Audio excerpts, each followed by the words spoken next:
Today we're talking about how your habits are blinding you to your problems. How's it going, guys? Dr. Tank Farm D here, board certified practicing pharmacist and personal health coach, helping action takers like you take back control of their lives and emotional health so that they can feel better and be better. Although I am a practicing medicine specialist, I'm not your specialist. So if you have any questions regarding your condition, please see your doctor. Don't forget to click like and subscribe so that you get the latest updates on our weekly videos. Let's get into it. We all have habits that we've built into our lives. Our brain has blinded us to them. And because they've blinded us to them, sometimes we're not even aware of it anymore. Because we're not aware of it anymore, we can't really examine it and see if it's good or bad. So sometimes we have to take a step back and realize that our habits aren't always what's best for us. Now, you may have tried to change your habits before, and it's been very difficult. So difficult, in fact, that you just gave up. When I first started dieting, it was painful. All I thought about were pizza, burgers, chips, fries, fried chicken, nuggets, everything on earth. My habit was, when I got hungry, I would immediately get food, and it'd be the most convenient thing. And the only convenient thing that's immediate for me was fast food and junk food. The habit was, hungry, get food immediately, get full. I didn't think about anything else besides that. But I decided to change my life. I had to diet. I was not liking the way I looked, not liking the way I felt health-wise. And I realized that if I kept going at this rate, I probably wouldn't live that long. I had started noticing my friends were getting bigger too. If I had followed their steps, I'd probably be 20 pounds plus right now. But it wasn't easy. God, every minute I was thinking about junk food, fast food. It was getting so hard to give it up. And I kept coming up with reasons about why I shouldn't even bother dieting. I told myself, you know what? I could live with fast food for a while. Hell, I don't have to cook. It's so easy and convenient. And you know what? I don't need to give up this food. I could still eat it. Maybe. And fast food meals are pretty affordable in general. Like, you can get a burger, a side, and some drinks for $10 for a meal. I mean, have you ever tried making a burger at home? I mean, you start with one burger and you end up throwing a barbecue party. You can't just buy one set of hamburger buns. You have to buy 8 of them. You can't just buy one meat patty, otherwise you're wasting your time cooking one when you got a bunch of them. You gotta buy a whole head of lettuce, a whole tomato, gotta buy ketchup cause mine expired 3 years ago. 2 hours later. After 2 hours of prepping the vegetables, grilling the meat, you finally have your burger. And you take a bite. And you know what? You're not even that hungry anymore, but the burger's alright. I could have sat at a drive-thru for 10 minutes and got a burger that was decent. I can't wait till next week when I spend $50 and 7 hours of my life making a pizza for one. When I was dieting, this sucked. All the food I was craving was making it impossible to get through my day. Hell, even the junk food that was healthy, that I was avoiding for a long time, was starting to look good.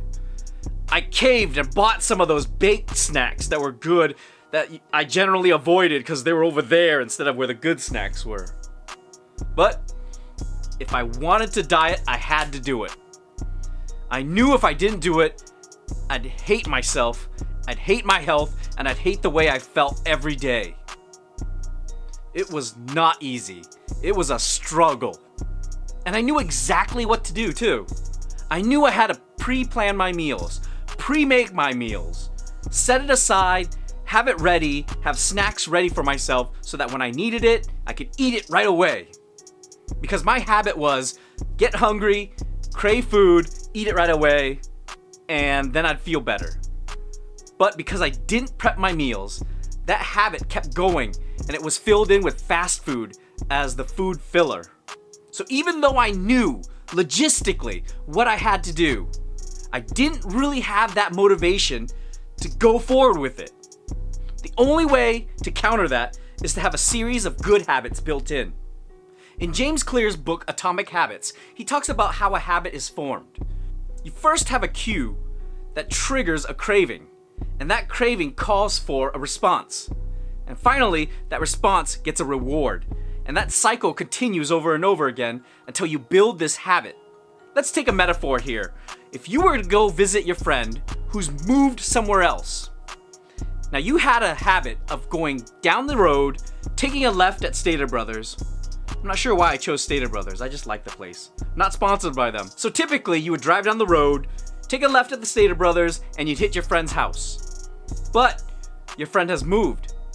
So now when you get to that Stater Brothers, in order to get to your friend's new place, you have to drive straight. And it feels uncomfortable for a while, until you keep doing it, and then you start realizing this feels more natural. That's kind of what a habit is. When you're visiting your friend, you're usually going down the road and taking a left at that Stater Brothers. And that takes you down the road to your friend, and it's comforting. But this road now leads to a dead end because your friend is no longer there. Your friend's moved away.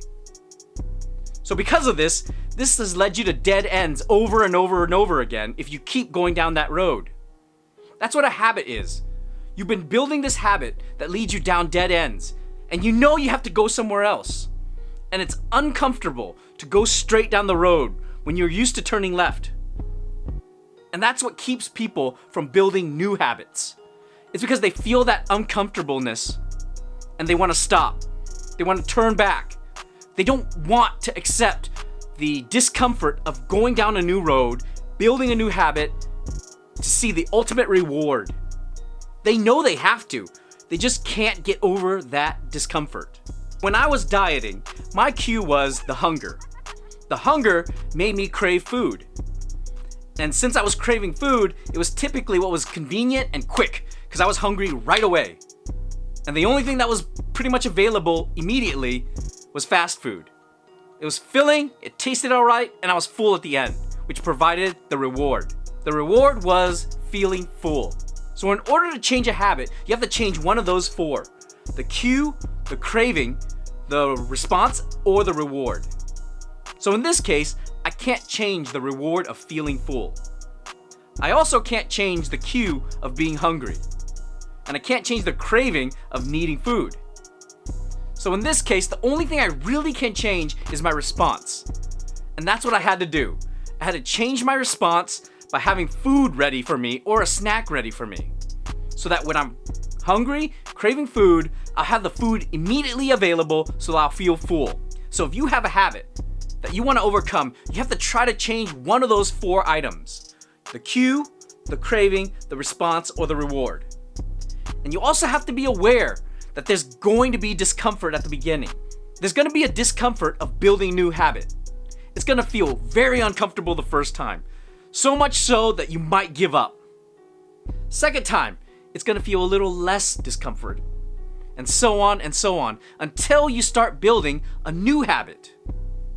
But like most things in life, the difficult course provides the most reward.